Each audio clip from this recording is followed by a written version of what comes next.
Gálatas, capítulo 6, do verso 1 ao 5.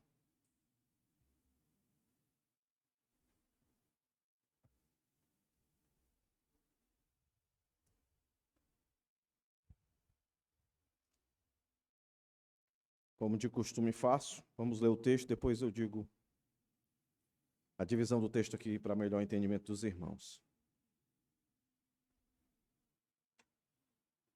Gálatas, capítulo 6, do verso 1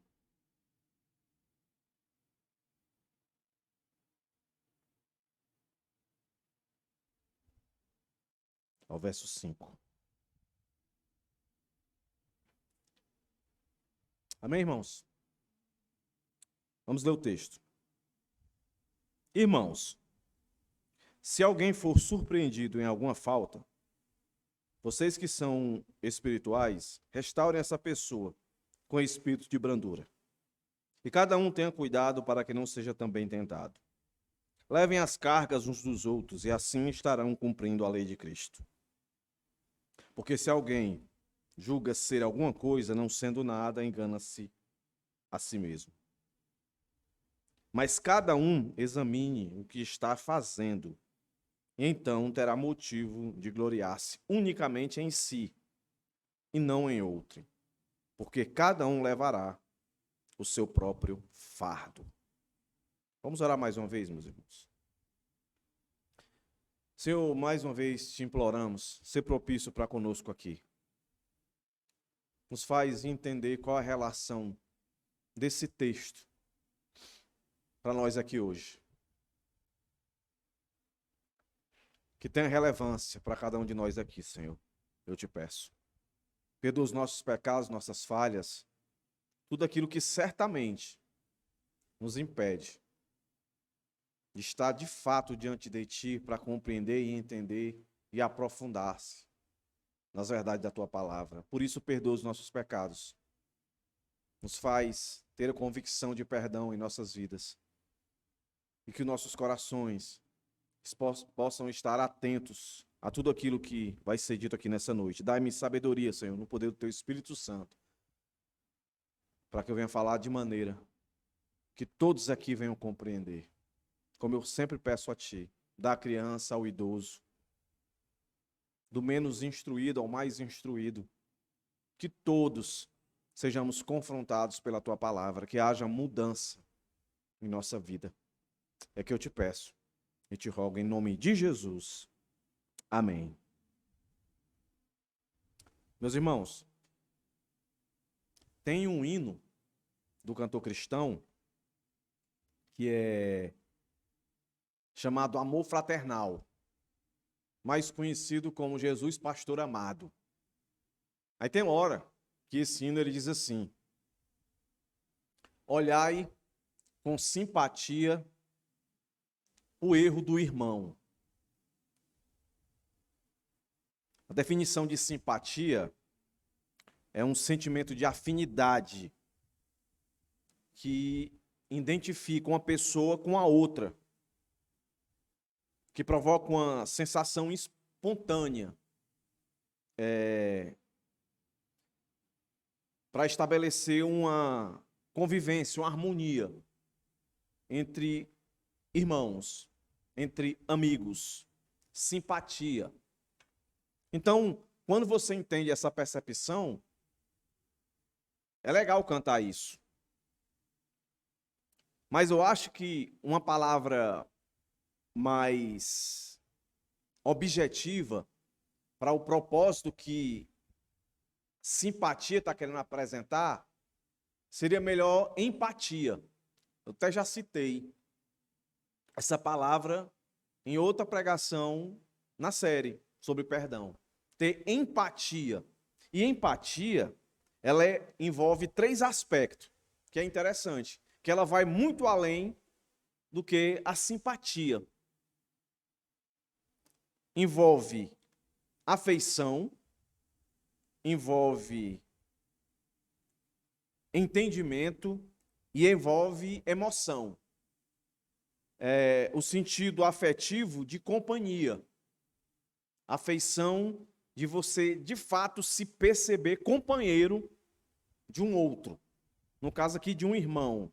De você entender a situação, você querer discernir a situação da qual aquele irmão está passando. E no caso aqui, uma queda, uma falha, um pecado. E a emoção no sentido de você se aperceber no lugar daquela pessoa, sentir mais ou menos o que ela está sentindo, o que a Bíblia vai chamar de compaixão, de estar no lugar da pessoa. Então, entendendo isso, quando o hino diz que nós devemos olhar com simpatia o erro do irmão, dentro dessas percepções aqui que eu coloco para os irmãos, parece que o texto que Paulo acabou de mostrar aqui para nós ratifica isso, que nós devemos nos importar com a queda, com a falha do irmão. Nos importar no sentido de termos responsabilidade em ajudá-lo a sair dessa situação. É isso que o texto nos chama a atenção. E como é que eu divido esse texto? Pela base do tema. O nosso primeiro sermão sobre perdão, eu ali declarei que perdão é uma ordem, não é uma opção. A gente não tem outra opção a não ser obedecer. A gente tem que perdoar, é uma ordem.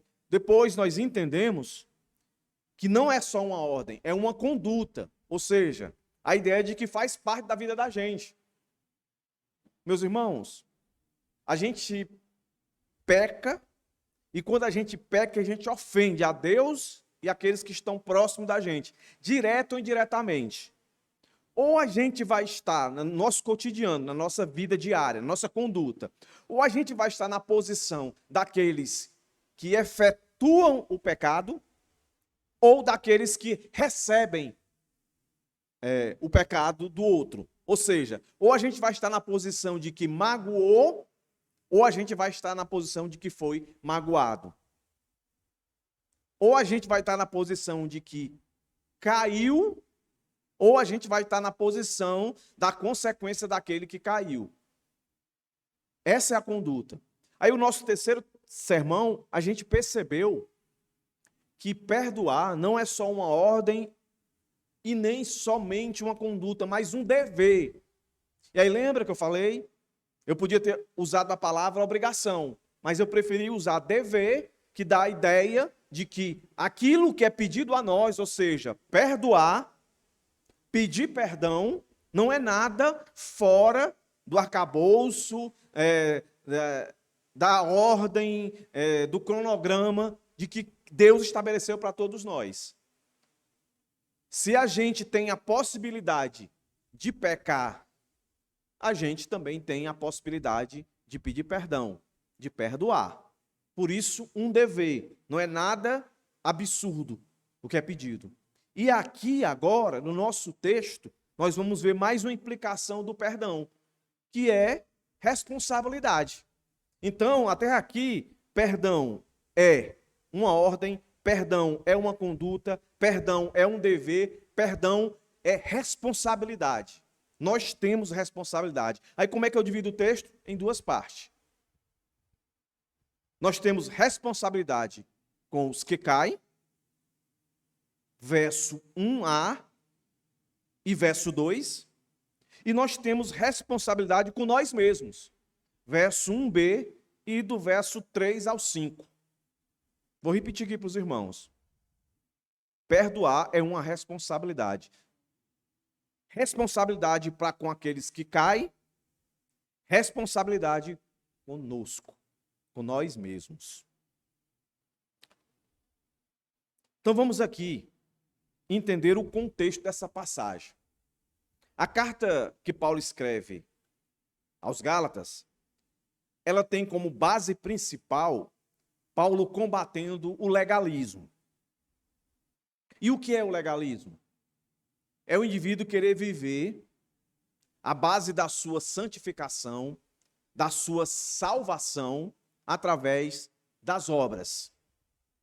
Aí lembre, a Bíblia vai nos dizer que nós temos obras, responsabilidades, mas nós fazemos isso porque somos salvos e não para ser salvo.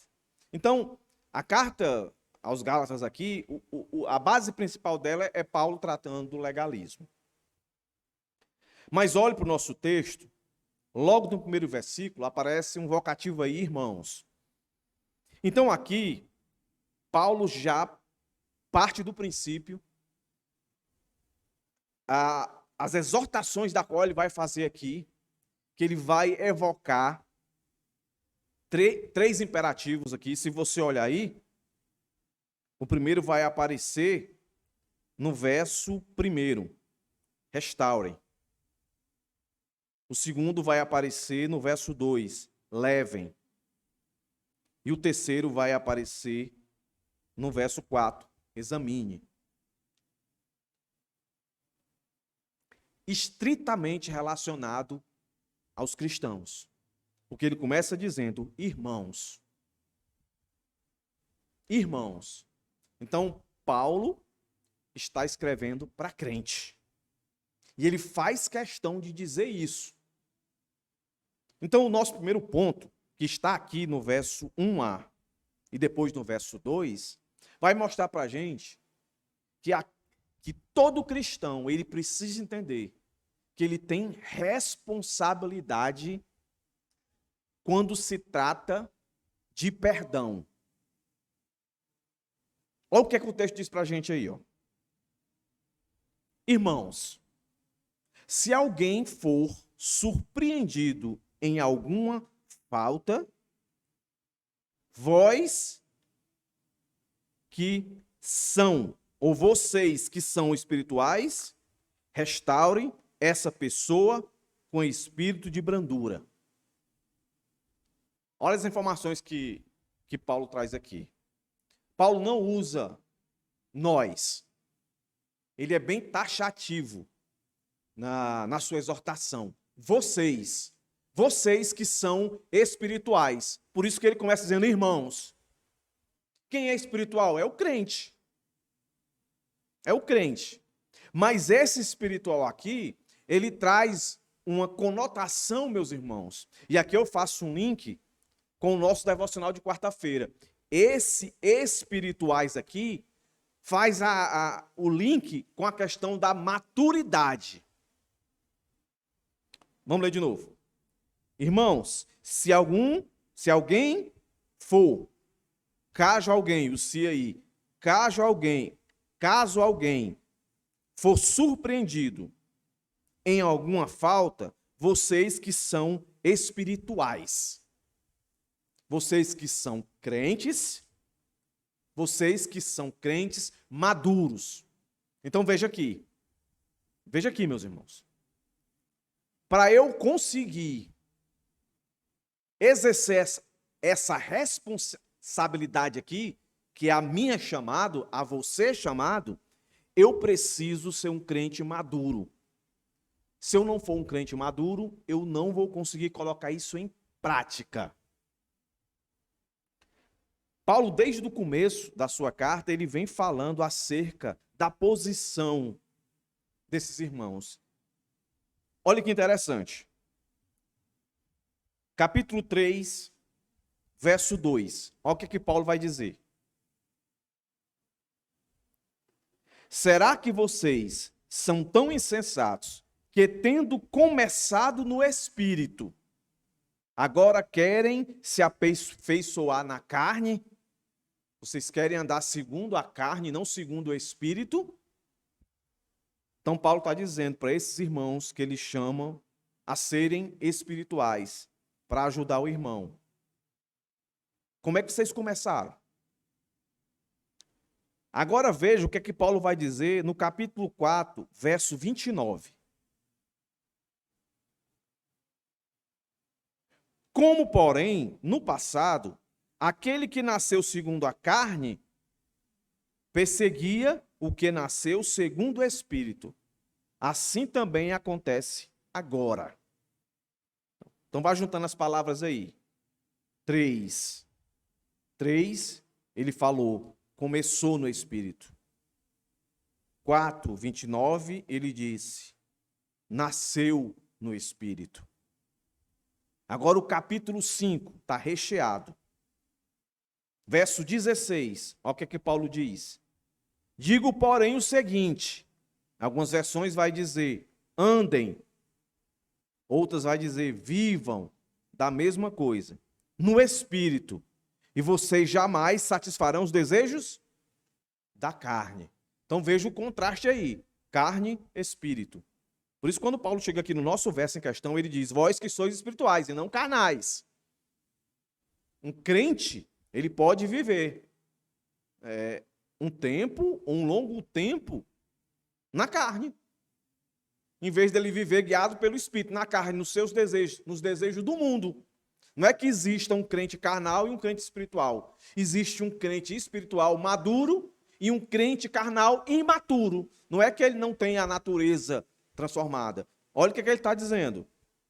No primeiro texto que nós lemos.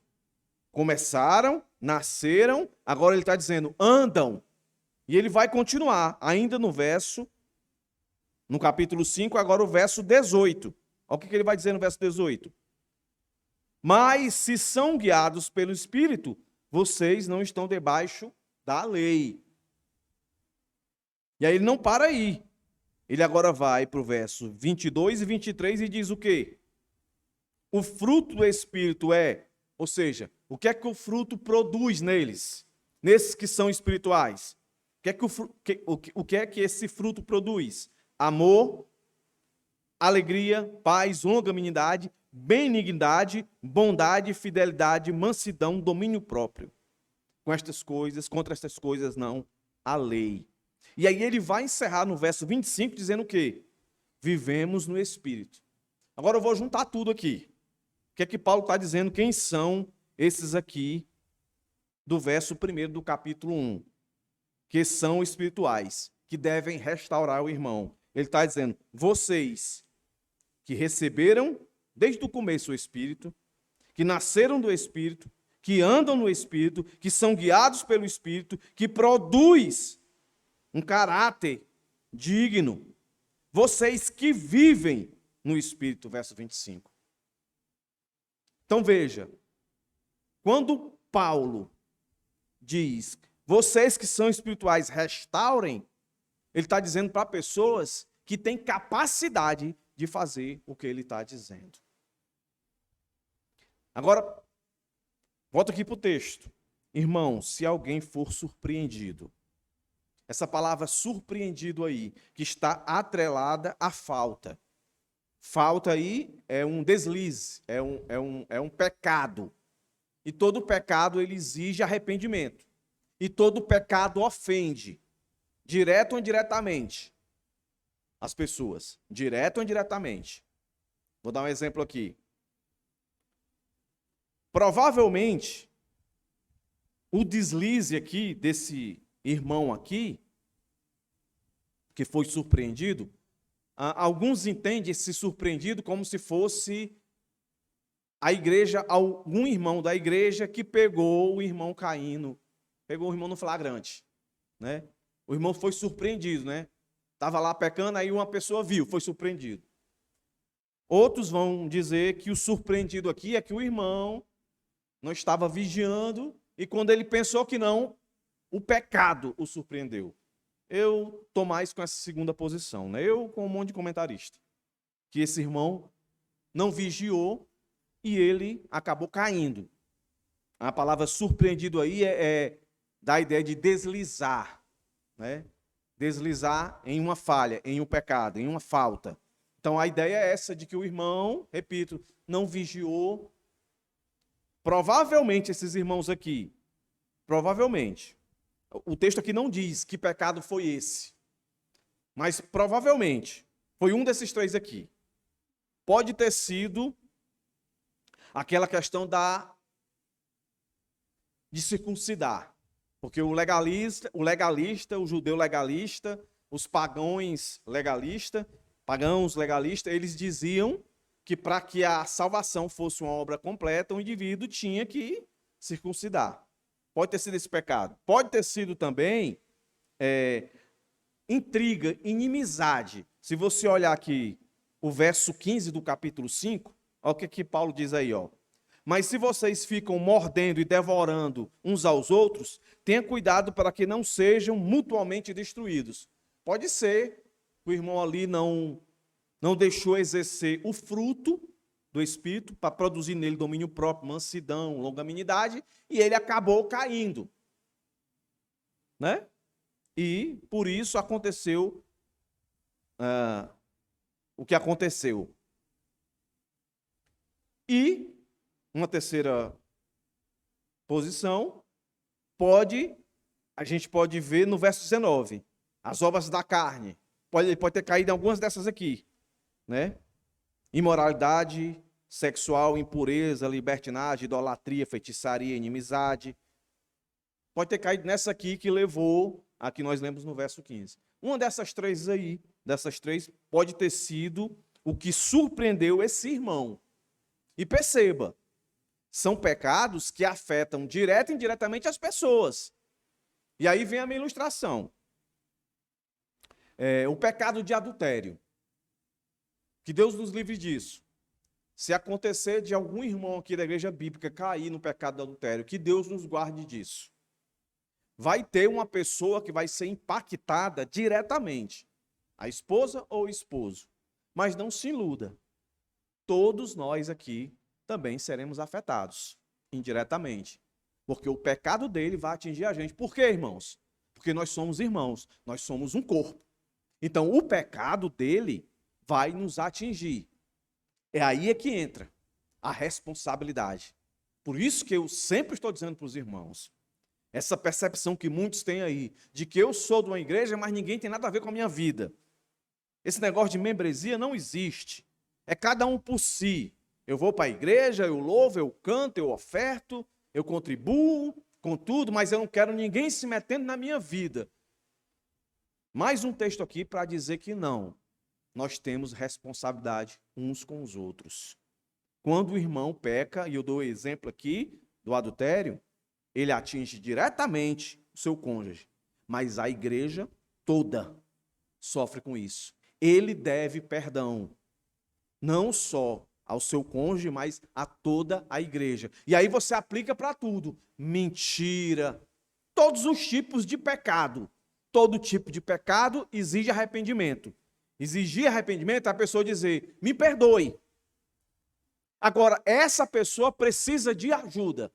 Aí entra a responsabilidade com aqueles que caem. E olha o que Paulo, a palavra que Paulo vai usar aqui, ó. Ele diz, vós que sois maduros. Então, por isso que a gente tem que lutar para buscar a maturidade. Não falte às quartas-feiras, para que você aprenda de fato a ser maduro. Porque, meus irmãos, se aqui não existe pecado de adultério, existe outro tipo de pecado, arrogância, soberba, tantas outras, que a gente precisa restaurar uns aos outros. Essa é a palavra que ele usa aqui, na minha versão, na sua talvez corrigir. E ambas se completam. Corrigir pode ser sinônimos. Restaurar, corrigir, confrontar. Por mais que pareça que não, essa palavra também se apresenta quando nós vamos ver lá, a palavra no original, confrontar. Então veja bem, pecado é para ser confrontado. A pessoa que pecou é para ser restaurada. Essa palavra aqui, que traduziu para o restaurar, que traduz aí em algumas versões corrigir, ela dá a ideia também, meus irmãos, de consertar, de colar. A ideia, e essa palavra ela é usada na prática médica, a ideia de colar um osso no outro. Certo? De juntar, colar, né? Essa seria mais ou menos a ideia, né? De você corrigir. Então veja bem, como é que eu vou fazer isso se eu não tenho simpatia, empatia por aquele irmão que caiu. Por isso, a responsabilidade aqui nesse texto, ela se aplica de 3 maneiras. Eu tenho que restaurar, corrigir, consertar com brandura. E o verso 2 vai dizer para a gente que a gente tem que levar. Levar o quê? A carga um dos outros. Então, qual é a minha responsabilidade como cristão? Qual é a sua responsabilidade como cristão com aquele irmão que caiu? Que não foi uma queda premeditada. Ele não vigiou, vinha vivendo talvez uma vida com certeza de imaturidade, e quando ele menos pensou, ele caiu. O que é que você tem que fazer? Você tem que restaurar esse irmão. Restaurar. Corrigir, emendar, consertar esse irmão. Você tem que fazer isso. Não com soberba, não com arrogância, mas o texto diz com brandura. É a mesma palavra que está traduzida no capítulo 5 como mansidão, que nós vimos em outro texto. O que é mansidão?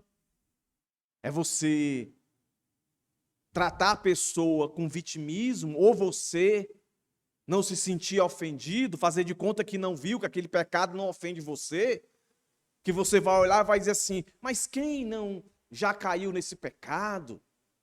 Ele não vai ser o último, nem foi o primeiro, nem vai ser o último. Não, mansidão não é você ser passivo. Não é você menosprezar o pecado. Mas mansidão é você ter o controle de saber dosar na sua relação com esse irmão que caiu. Você vai ter que restaurá-lo, você vai ter que corrigi-lo, você vai ter que emendar ele, você vai ter que consertar ele. Então imagina a cena de um médico chegando um indivíduo com a perna quebrada. A mansidão dele é ele olhar e dizer, isso não é nada. Isso não tem efeito nenhum. Não, a mansidão dele é ficar sob controle, perceber a gravidade do problema, tratar o problema sem colocar mais um peso de dor, de angústia, de acusação, que leva a dor, leva a angústia, àquele que está com a perna quebrada. Imagine a cena, né? Você chegando com a perna quebrada e o médico dizendo, bem feito. Estava andando de moto, era? Tá, desobedeceu o pai e a mãe, foi? Bem feito, vou deixar você aí um bom tempo sentindo dor. Como é que você ia enxergar um médico desse? Então, qual é a atitude correta que o médico deve ter? A primeira que eu falei. Assim somos nós. Ver o irmão caiu em pecado, quebrado, precisando ser consertado, precisando ser emendado, é você ser firme, mas um firme manso, brando. Essa é a ideia de mansidão, de você ter o domínio da situação, de você preparar o ambiente, ser benigno, preparar o ambiente para aquela pessoa possa sair daquela situação, se erguer naquela situação. Por isso que vem a terceira implicação de levar a carga. Não é isso que o texto vai dizer, ó? Verso 2. Levem as cargas uns dos outros, e assim estarão cumprindo a lei de Cristo. Levar, carregar, sustentar. Da ideia, meu irmão, de companhia. A brandura da ideia de em amor. O corrigir, o restaurar, da ideia de confrontar. Você confronta em amor, estando do lado da pessoa, em companhia, para dizer, eu estou aqui com você, para lhe erguer, para lhe levantar. A sua dor é a minha dor. Eu quero que você sinta alívio o mais rápido possível. E a maneira da qual eu quero que isso aconteça é dizer que eu estou aqui, ombro a ombro com você. Entendeu? Olhe, meu irmão, que responsabilidade nós temos. É bem diferente que os legalistas certamente estavam ensinando. É aquilo que quando a gente é menino, a gente faz quando a gente vê o irmão da gente se dando mal? Oi, oi, oi, e fica mangando. E fica bem feito, bem feito, bem feito, bem feito. A atitude de um cristão não é assim. A atitude do cristão é dizer, olha, você errou, errou feio, mas eu estou aqui do seu lado em amor para lhe reerguer, para que você reconheça a sua falha. Eu estou aqui junto com você, porque toda ação gera um resultado que gera consequência. O indivíduo, quando peca, quando cai, e você sabe bem disso, que você peca, você é pecador, e dependendo da extensão do pecado, ele pode provocar vergonha, ele pode provocar medo, ele pode provocar insegurança, ele pode provocar vitimismo, um monte de coisa. O indivíduo se arrependeu, mas tem a consequência. Isso é muito pesado. A ideia da palavra carga, quando você pega a palavra no original, a ideia dela, meus irmãos, é de opressão, preocupação. Então, quando o texto diz assim, levem as cargas uns dos outros, se permita sofrer a opressão, a preocupação junto com aquele irmão. Esteja com ele, porque ele vai precisar de ajuda. Esteja com ele vai estar oprimido, ele vai estar sobre opressão. Viva com ele isso. Sozinho vai ser quase impossível ele sair dali. Deus age nas nossas vidas através dos seus. Então se aproxime. Por isso a ideia de você estar na companhia do irmão. Repito, restaurar, confrontar. Ser brando em amor. Levar, carregar, sustentar, da ideia de companhia. Faça isso. Essa é a responsabilidade. Essa é a atmosfera. Perceba, meus irmãos, o quanto isso não é dado a atenção devida. Normalmente, quando algum irmão cai, o que vem sobre os nossos pensamentos é: eu não cairia num negócio desse. A gente começa a recriminar o irmão como se a gente não tivesse a mesma capacidade de ser pego repetidamente em qualquer pecado como ele foi. Mas é interessante, se você prestou atenção até aqui, que a ênfase de Paulo não está sobre quem caiu, mas sobre quem tem a responsabilidade de ajudar. Veja aí, até agora, ele só apresentou um caso, que alguns chamam de hipotético, de um irmão que caiu inesperadamente. E até aqui, parte A do verso 1 e o verso 2 está totalmente direcionado para a responsabilidade do irmão acerca desse que caiu. Que ele tem a responsabilidade de restaurar com brandura e carregar a carga do irmão. A carga. Lá no final vai aparecer fardo. São duas coisas distintas, diferentes. Aí veja que Paulo agora vai argumentar que você não só tem responsabilidade de olhar para o irmão que caiu, mas você tem que olhar para você.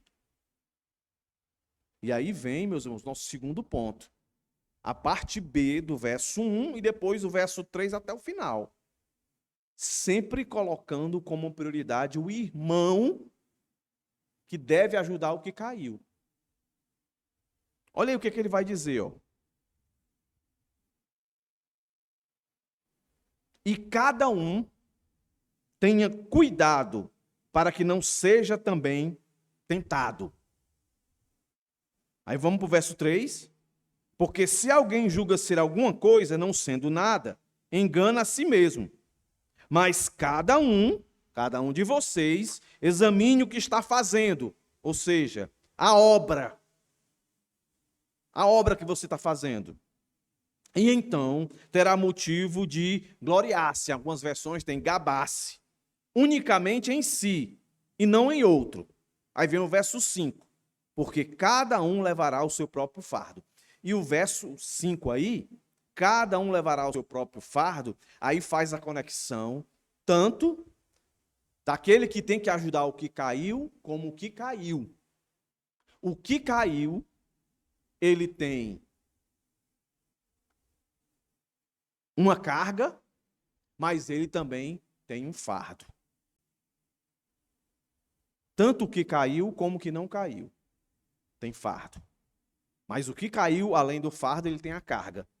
Aí a carga acaba sendo também daquele que não caiu, porque ele tem que ajudar. Então, resumindo, os dois tem carga e tem fardo. Ou seja, você tem carga e tem fardo. As palavras carga e fardo, elas estão no presente. O verbo no presente. E dá a ideia de que é algo constante. Como restaurar também. É algo constante. Que a gente sempre tem que estar olhando para o irmão, ajudando ele a restaurar, com brandura e levar a carga dele. Vai ter sempre carga. Vai ter sempre fardo. A gente nunca vai ficar sem carga e sem fardo, meus irmãos. Na hora que o irmão cair aqui e for restaurado, cai outro ali. E de repente pode ser você. Por isso que Paulo introduz aqui, quando ele diz na parte B do verso 1. E cada um tenha cuidado para que não seja também tentado. Assim como a gente viu a responsabilidade com os que caem em três implicações, restaurar, com brandura e levar, a responsabilidade com nós mesmos também tem 3 implicações. Cuidado, enganar-se e examinar. O cuidado aí é a ideia de vigiar, de atenção. A quê? A tentação. Como é que a gente entende isso aqui? E cada um tenha cuidado para que não seja também tentado. Tentado em quê? Tentado em quê? Alguns vão dizer que o tentado aqui está ligado à queda do indivíduo. Aí lembra das 3 possibilidades? Ele pode ter caído por causa de brigas, ele pode ter caído por causa de uma lei legalista de circuncisão, ele pode ter caído por práticas imorais, que é o contrário do fruto do Espírito, o fruto da carne. Então, esse texto, ele pode estar dizendo isso. Cuidado para que você não caia nas mesmas coisas. Então, por que ele está dizendo isso? Para que você vá com brandura, para que você não vá cheio de presunção, de arrogância, de soberba, achando que você é o palatino da verdade, que você nunca vai cair. Essa seria a primeira, e eu acho que é essa mesmo. Para que a gente não caia no mesmo pecado. Que a gente não tenha o infeliz pensamento de achar que nós somos incapazes de cair no pecado do irmão. Então, saindo desses 3 pecados aqui do contexto, vamos parafrasear com os pecados que nos envolvem. A mentira, o roubo, a pornografia, o adultério. Que a gente não venha achar que a gente não está suscetível a cair. Mas aí eu meditando mais um pouco acerca disso, meus irmãos, eu penso que aqui também a gente podia levar em consideração essa questão aqui que eu vou trazer para os irmãos. O que é que de fato o texto está dizendo? Provavelmente isso que eu acabei de dizer, para não deixar os irmãos confusos. Isso o quê? A gente ter cuidado para não cair. Quando a gente vai corrigir o irmão, quando a gente vai restaurar o irmão, emendar o irmão, que a gente vai com brandura, com amor, e dizendo, eu estou aqui para carregar essa sua opressão, né? Você está oprimido, eu estou aqui junto com você. Que a gente tenha cuidado para não cair no mesmo erro. Mas a percepção que eu quero trazer aqui, da tentação, é para que no ato da gente se aproximar do irmão para restaurar, para corrigir, para emendar, para consertar, com brandura, ou seja, com benignidade, em amor, né? com mansidão e disposto a estar na companhia dele, que a gente não entre naquela ideia, como eu posso dizer aqui, como eu posso chamar aqui, de querer detalhes do pecado. Sabe? Porque às vezes acontece assim, o indivíduo cai, eu vou usar aqui o exemplo do adultério. E às vezes, o nosso senso de curiosidade maléfica quer saber os detalhes. Como foi, irmão? Me diga aí como foi. Como é que vocês se encontravam? Onde é que vocês se encontravam? Qual o horário do dia? Como era? Eu acho que isso aqui também traz uma percepção para a gente. A gente não deve fazer isso. Porque senão, a gente está sendo tentado a fazer o mesmo. Eu não sei se a ilustração aqui que eu vou dar vai destruir o meu argumento. Mas normalmente a tentação que nos faz cair, ela primeiro nos envolve. A ilustração que eu vou dar aqui é na tentação que mais faz eu cair, meus irmãos. Qual é, pastor? Vou dizer para vocês. Vou confessar aqui. Coca-Cola. Quando eu vejo uma propaganda de Coca-Cola, eu não estou nem pensando na desgraçada. Mas quando eu vejo a propaganda abrindo, fazendo aquele barulho, aquelas gotinhas escorrendo assim do lado, que ela está bem geladinha. Aí eu fico olhando, fico vendo. Aí o cara pega o copo, ou então é na própria garrafa, ou então é na latinha. Eu fico doido, eu quero tomar a Coca-Cola. Eu fico imaginando que é assim quando a gente escuta. Aconteceu comigo de um irmão que foi aqui da igreja. Que eu passei um tempo andando com ele, como de comum eu faço aqui. Quando chega um irmão, eu sempre ando com ele e tal. E ele teve uma vida, ele não está mais aqui não. Ele teve uma vida muito esculhambada. E um dia eu estava com ele no carro, e ele começou, eu não perguntei, irmãos, tá? Ele começou a detalhar como é que ele fazia lá o negócio para ter as mulheres. Começou a dizer. Na hora, meus irmãos, me veio assim, mas eu não vou ouvir isso não. Porque senão eu vou dizer assim, é assim que faz, é? Eu cortei ele. Digo, olha, eu não quero mais ouvir isso. Você não tem que mais contar o seu passado como se fosse alguma vantagem. Então eu penso, quando o texto diz assim, cada um tenha cuidado. Então não entre em detalhe. O irmão adulterou? Então não queira saber como foi em detalhes. Para que você não fique tentado a cair no mesmo erro. Se o irmão foi pego roubando na empresa e descobriu, vai ser disciplinado, você vai trabalhar com ele, todos os princípios que nós vimos aqui, as implicações, não queira saber como é que ele fez, como é que ele desviou o dinheiro. Então, isso aplica a tudo, meus irmãos. Se algum irmão pecou, não queira entrar em detalhe. Aqui, se o irmão Deus lhe cai em adultério, vai ser dito que o irmão adulterou, foi disciplinado. Mas eu não vou querer saber e nem quero que ele diga para ninguém como foi em detalhes, para que você... Aí é assim que faz, é? Olha, rapaz, que interessante. Seja que pecado for. Então, cuidado.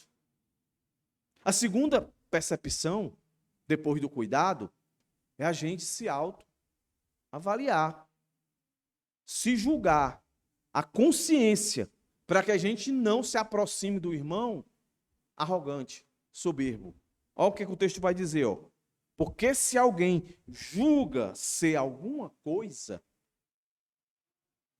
não sendo nada, engana a si mesmo. Olha aí. Engana. É a questão de você consultar a sua consciência, julgar a sua consciência e dizer assim: que o Senhor me guarde, que eu não venha cair como esse irmão, que o Senhor estabeleça em mim uma santidade, que eu me dedique mais, e não que eu jamais vou cair num negócio desse, porque eu sou assim, eu sou assado. E juntando a isso, a questão do enganar-se, que dá a ideia de julgar de consciência, ele vai dizer assim, vá mais profundo, examine, ou seja, faça um teste, prove, verifique. Aí isso, junto com a consciência de enganar, verifique se as suas ações não demonstram que você é arrogante e soberbo. Se autoavalie. Perceba que são simultaneamente. Então, quando o irmão cai, eu tenho a responsabilidade de erguer o irmão, de restaurar o irmão. Eu tenho que fazer isso com brandura, mansidão, com benignidade, preparando o ambiente para que o irmão se restabeleça. E para que isso de fato aconteça, eu preciso estar junto dele, em companhia dele. Enquanto eu faço tudo isso, eu tenho que ir me examinando, tendo cuidado para que eu não venha cair no mesmo pecado que ele, que eu tenha cuidado, usando a implicação que eu trouxe, de não querer detalhes sórdidos, achando que com isso, não, eu estou querendo saber porque eu quero orar especificamente por isso. Não, irmão. É o nosso senso de curiosidade macabro, que a gente pensa que é benéfico, mas não é. Vai ficar na nossa consciência, assim como a propaganda da Coca-Cola, e mais cedo ou mais tarde você vai querer colocar em prática. Que as oportunidades vão aparecer. E quando você menos pensa, se você não leva em consideração isso, se você não entende que aquelas obras podem ser suas obras, o que ele chama aqui, o que você vai fazer, o que você está fazendo, certamente você vai cair. Você não vai aguentar. Você vai cair. E aí você foi negligente com a carga, que é sua responsabilidade. A carga, lembre, é a dor do meu irmão, é o sofrimento do meu irmão, após a queda dele. O fardo, a palavra fardo vai aparecer, mas já digo para os irmãos, diferente de carga, que dá a ideia de opressão, de preocupação, a fardo, ela dá a ideia de dever. E a mesma palavra que aparece quando Jesus diz assim, vinde a mim, porque o meu jugo, o meu fardo é leve. O meu fardo, os meus deveres que eu tenho para com vocês é leve. Ou seja, os meus deveres, as minhas obrigações, o que eu tenho que ensinar a vocês, o que eu tenho que pedir a vocês, tem custo? Tem. Por isso o nome fardo. Mas é dever, não é para oprimir você, não é para deixar você preocupado, é para deixar você ocupado. Entendeu? Já eu chego lá. Verso 4. Mas cada um examine. A nossa terceira implicação da responsabilidade que nós temos com nós mesmos. A primeira, cuidado com a tentação. A segunda, a minha consciência. Terceiro, me examinar. O que eu estou fazendo, a minha obra. E então, eu terei motivo de me gloriar, de me gabar. Quando eu olhar para a obra que eu estou fazendo. Mas espera aí, pastor. Que coisa meia troncha aí. Se eu tenho que me gloriar, me gabar na minha obra, então isso não é arrogância, é soberba? Calma, calma, olha o contexto. O que Paulo está dizendo aqui é que você não deve se comparar com os outros. Você deve se comparar consigo mesmo. Consigo mesmo na obra que você está fazendo. Agora, a obra que você está fazendo foi preparada por quem em outros textos? Se você é um cristão, e aqui é para cristão, que Cristo preparou para você. Então, isso vai implicar que quando você se gloria, quando você se gaba, indiretamente, você está gabando, você está gloriando Cristo. Porque Paulo fez isso. Entendeu? Paulo fez isso. Olhe. 2 Coríntios, capítulo 1, verso 12. Olha aí, ó. 2 Coríntios, capítulo 1, verso 12. Olha o que é que Paulo diz.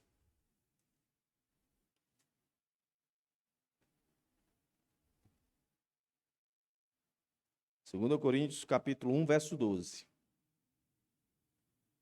Olha aí, ó.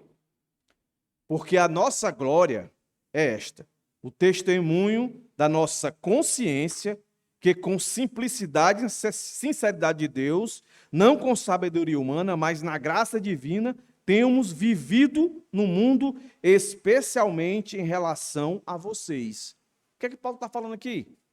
Paulo está falando que ele examinou a consciência dele e ele viu que a obra que ele estava fazendo era a obra que, pela graça, Deus oportunou ele fazer para com os coríntios. Então, Paulo não está se avaliando pelos outros. Ele está se avaliando por ele, na obediência daquilo que Cristo chamou ele a fazer. E ele, quando faz, ele sabe que ele faz por graça.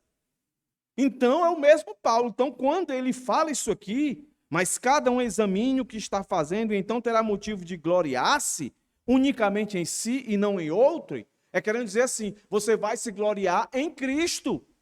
Quando você fazer análise de consciência, quando você fazer a prova, o teste, o exame do que você está fazendo, você vai reconhecer que você só não caiu naquele pecado, que você só faz o que faz, aí você pode aplicar. Por que que eu prego? Por que que eu ensino? Por que que eu sou pastor e você não é? É porque eu sou melhor do que você? Não. É pela graça de Cristo. Agora eu preciso ter essa consciência de que eu estou fazendo a coisa certa, não porque eu sou melhor que aquele irmão que está fazendo a coisa errada. Eu estou fazendo a coisa certa porque a minha consciência e a obra que eu estou fazendo me faz reconhecer que é graça de Deus. Em suma, o que Paulo está dizendo aqui, meus irmãos, é que quando você for restaurar o irmão, quando você for amar o irmão em brandura, quando você for fazer companhia ao irmão, entenda, você tem a possibilidade de cair como ele caiu. Você tem a possibilidade de a sua consciência levar você a pressupor que é impossível você cair. Mas, ao mesmo tempo, você também pode fazer prova das suas ações naquele momento que você vê o irmão caído e reconhecer que você está de pé pela graça que o sustenta. E essa graça que o sustenta, ela também restaura e levanta. Porque são inúmeros textos aqui de homens de Deus que caíram, mas que a graça o restaurou. A graça do Senhor não é só para salvar. A graça do Senhor é para salvar e para manter a salvo. A graça do Senhor é a sua misericórdia, o seu favor e nos perdoar. E aí ela vai se manifestar através de nós, no nosso relacionamento uns com os outros. Por isso que a gente vai sempre ver nas epístolas de Paulo essa expressão uns aos outros, amar uns aos outros, fortalecer uns aos outros, perdoar uns aos outros. E aí vem o ponto final aqui. Porque cada um levará o seu próprio fardo. O que seria fardo aqui? Responsabilidade. Mas aquela palavrinha que eu falei, dever. Então pensa comigo aqui agora. Todos nós temos fardo. Todos nós temos deveres. Pronto. Agora, pense comigo aqui. A ideia do texto aqui aponta para o juízo final. Quando vai dizer isso, porque cada um levará o seu próprio fardo. Levará que um dia vai prestar conta. Um dia eu e você vamos estar diante de Deus e Deus vai dizer, não para nos condenar para mandar para o inferno, mas a questão do galardão. Você cumpriu os seus deveres. Você não abriu mão desse fardo. Os seus deveres. Aí você pode colocar, né, os deveres. Se você é jovem, que você não cai em fornicação, é seu dever não cair em fornicação, você honrar o seu pai e a sua mãe. Se você é esposo, é ser fiel à esposa, amar a esposa respeitar o marido, amar o marido, são os deveres, aí são imensos, imensos, imensos. Mas dentro do nosso contexto aqui, qual é o dever aqui que Paulo chamou os cristãos, aqui no nosso texto? É ser fiel, é honrar pai e mãe, é ser honesto. Qual foi o dever que Paulo chamou aqui? Hein, irmãos, qual foi o dever? Irmãos, o dever de ser misericordioso com aqueles que caem. E como é que eu demonstro essa minha misericórdia? Quando eu assumo a responsabilidade de restaurar, corrigir, consertar, emendar o irmão. Quando eu assumo a responsabilidade de ser manso, brando, manso, benigno, de preparar o ambiente para que aquele irmão se sinta confortável em confessar o seu pecado. Para que eu sinta a responsabilidade de estar disponível, de ombro a ombro com ele, dizer: eu estou aqui para sofrer com você as consequências do seu pecado. Mas o que cabe a você, o seu fardo, para que eu possa carregar a sua carga, é você assumir a sua culpa. É seu dever assumir a sua culpa, pedir perdão. Entendeu? Então veja, as duas coisas se juntando aqui. Por isso que eu disse no começo. Nós temos cargas, nós temos fardos. Todos os dias para carregar. Nós temos fardos porque, particularmente, cada um de nós temos nossos deveres, em particular para cumprir. Ninguém pode ser fiel por mim. Ninguém pode ser honesto por mim. Ninguém pode ser santo por mim. Eu tenho esse dever. Mas, ao mesmo tempo, todos os dias, tem um irmão do meu lado que cai. Seja na arrogância, seja na soberba, seja em adultério, seja em qualquer coisa. E eu preciso estar disponível para restaurar com brandura, estar na companhia dele para carregar essa carga que traz consequências de opressão e de preocupação. Entendeu, irmãos? Por isso, a importância da gente sempre estar intercedendo uns pelos outros, sempre buscando crescer na graça e no conhecimento. Quanto mais maduros nós possamos buscar ser maduro, perfeito. Eu vou definir isso melhor na quarta-feira, a questão do perfeito, o que é ser perfeito. Quanto mais a gente buscar esses alvos, menos suscetíveis seremos de estar na posição de ter que ter a ajuda de alguém para carregar a nossa carga. Que nós possamos, meus irmãos, caminhar da seguinte maneira. E aí eu parto para o final do nosso sermão. Da seguinte maneira, com a responsabilidade de ser sensível ao pecado do irmão. Que nós não sejamos juízes para condenar. Que nós sejamos juízes para mostrar o pecado.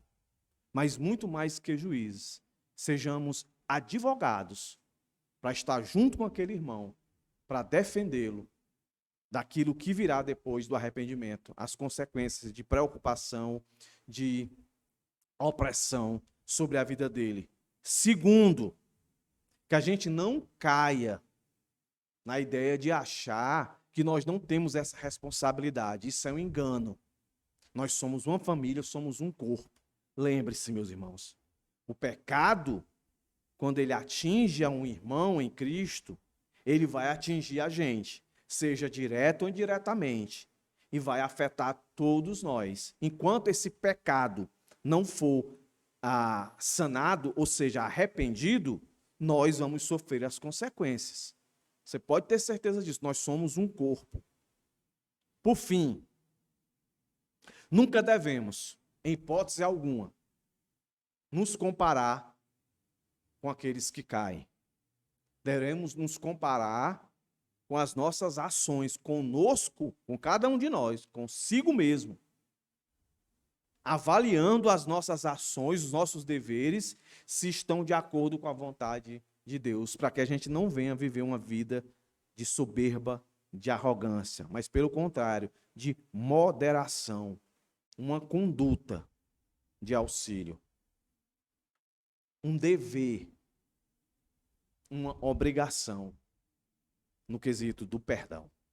Que Deus tenha misericórdia de nós e nos ajude a viver essas responsabilidades, tanto para aqueles que caem, quanto para conosco mesmo.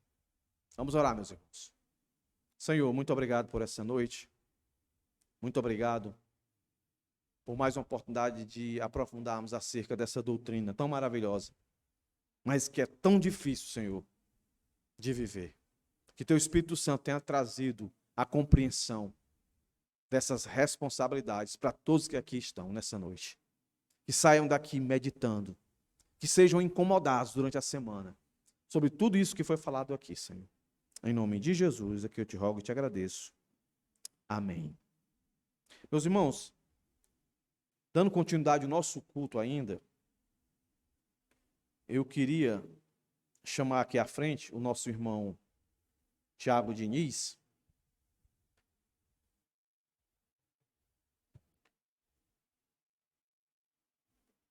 O irmão pode ficar aqui em pé, tá? Eu queria só ler o texto, da qual faz referência ao que nós vamos fazer aqui. Você pode abrir a sua Bíblia, 1 Timóteo, capítulo 3.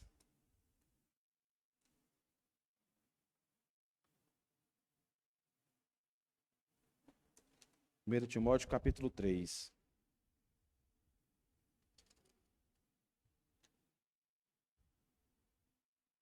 O irmão Diniz já vem sendo observado já há bastante tempo por mim, pelo pastor João, pelos irmãos da diretoria e acredito pelos irmãos também da igreja, e há alguns meses atrás ele foi colocado formalmente para essa função, para esse cargo de diaconia. O texto em questão vai dizer o seguinte: são as mesmas prerrogativas de um pastor. É olhar para o caráter. O texto vai dizer o seguinte a partir do verso 8. Do mesmo modo que a gente tem que olhar para reconhecer um chamado pastoral na vida de uma pessoa.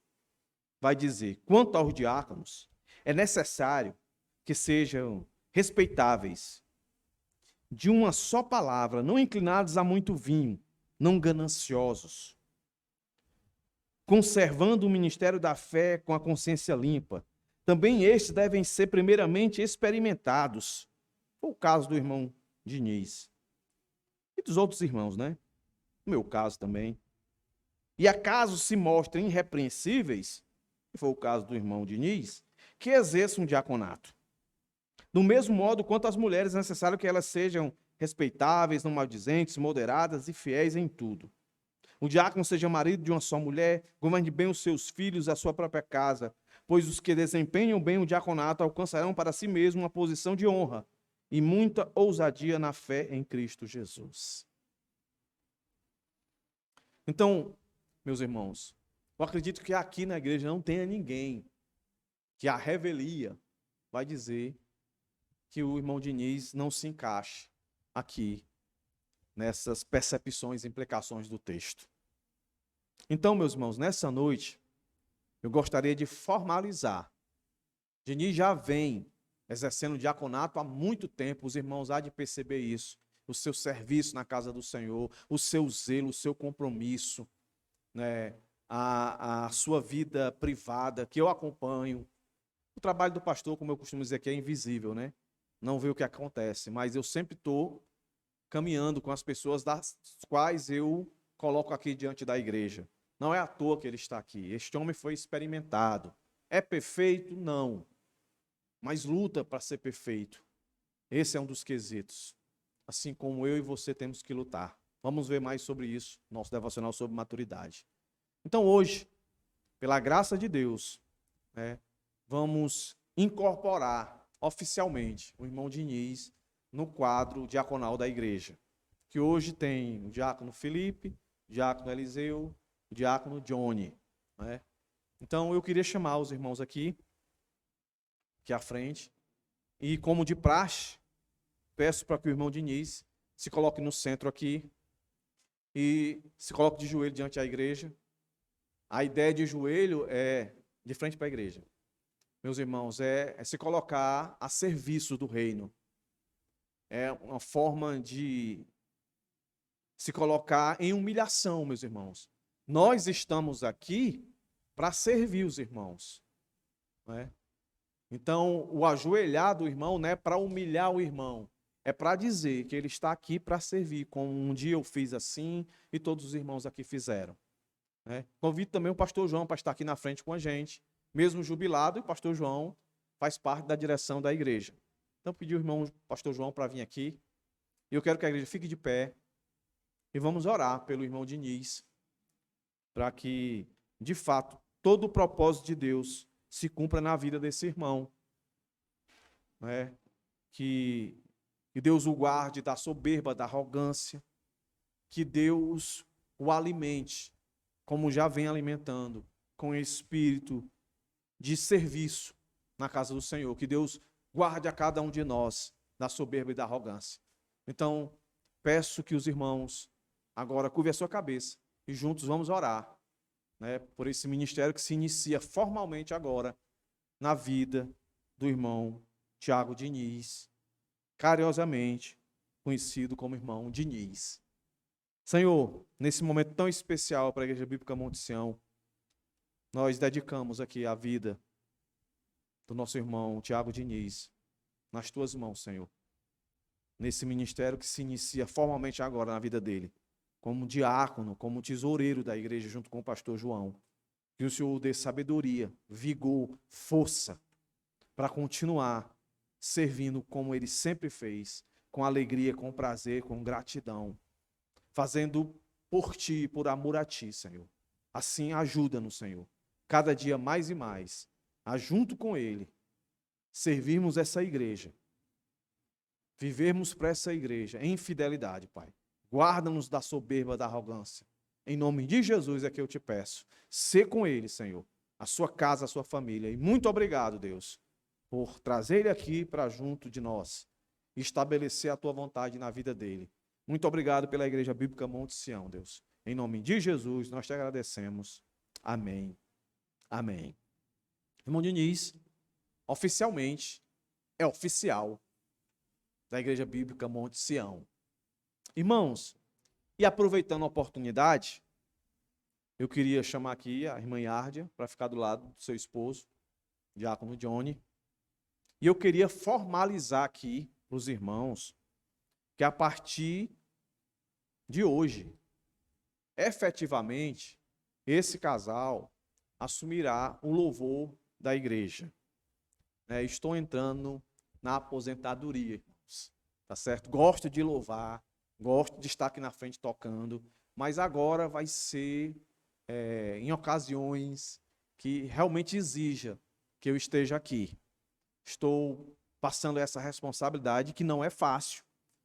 Né? Então, como eu li um texto para respaldar aqui o ministério diaconal do irmão Diniz, eu quero ler um texto também, quero que você abra aí, Colossenses, capítulo 3, verso 16. O louvor na igreja é importantíssimo, meus irmãos. O louvor da igreja tem que ser pregação cantada. Isso exige devoção. Então os irmãos têm que cobrir esse casal de oração. Porque Colossenses 3, verso 16 diz assim: que a palavra de Cristo habite ricamente em vocês. Aí eu faço isso diretamente com eles. Que a palavra de Cristo habite ricamente em vocês. Instruam e aconselhem-se mutuamente em toda sabedoria, louvando a Deus com salmos, hinos e cânticos espirituais, com gratidão no coração. Aí Efésios, capítulo 5, vai dizer o seguinte, ó. Efésios, capítulo 5, do verso 18 até o verso 20. E não se embriagueis com vinho, pois isso leva à devassidão, mas deixe-se encher com o Espírito, falando entre vós, com salmos, hinos e cânticos espirituais, cantando e louvando com o coração ao Senhor, dando sempre graças por tudo ao nosso Deus e Pai, em nome de nosso Senhor Jesus Cristo. Então, o ministério de louvor deve levar os irmãos à gratidão a Deus, ao reconhecimento da salvação dada por Deus. Por isso, meus irmãos, exige muito daqueles que assim o fazem. Não é cantar por cantar, não é. É cantar a obra do Senhor. Isso exige meditação, esforço. Isso eles têm demonstrado. Então aqui, os irmãos que são desejosos de cantar, procure agora este casal. Eu quero ajudá-los, eu quero tocar, eu quero cantar. E esses irmãos aqui vão direcionar vocês, vão ensinar vocês, vão discipular vocês para essa obra tão maravilhosa, que é levar a igreja a adorar o Senhor, levar a igreja a reconhecer a obra do Senhor, cantando, louvando. Então, assim, peço aos irmãos agora, mais uma vez, que curve a sua cabeça e vamos orar por esse jovem casal, que Deus, pela sua sabedoria, porque não era vontade deles e nem era vontade minha. Né? Há muitos anos atrás, a minha percepção para o Johnny e para a Yard era outra. E com o tempo, conversando com alguns irmãos, o Senhor vai estabelecendo. E seja assim, que seja sempre feita a vontade de Deus. Não a minha, não da direção da igreja, não a sua, mas a vontade de Deus. Amém, irmãos? Senhor, também te agradeço pela vida desse casal, pelo diácono Johnny, a sua esposa. Ó Deus, que o Senhor continue, Senhor, transbordando em graça e em favor sobre a vida deles, nessa liderança da qual vem sobre eles, agora de forma definitiva, para o nosso tempo agora. Que o Senhor estabeleça o teu favor, a tua graça, a tua misericórdia. Que o Senhor possa os encher, os guardando da arrogância, da soberba, e que eles possam, Senhor, com alegria e gratidão, lutar, perseverar no poder do teu Espírito Santo, nessa obra tão valiosa para a igreja, que é levar a igreja a te adorar, cantar a tua obra, reconhecer o teu favor e ser grato e te adorar na beleza da santidade. Em nome de Jesus, Senhor, eu te agradeço por esse dia tão especial, onde a Igreja Bíblica Monte Sião tanto esperava e aguardava. Quantas vezes nós oramos aqui, Senhor, pedindo para que o Senhor enviasse obreiros para trabalhar nessa seara, com fidelidade, com dignidade, com amor, com alegria. Ó Deus, e hoje nós estamos vendo na vida desse casal, na vida do irmão Diniz, na vida de todos esses que aqui estão, que o Senhor possa levantar mais pessoas assim, que a tua obra possa crescer com qualidade, que possamos buscar a maturidade. Em nome de Jesus, nós te agradecemos. Amém. Amém.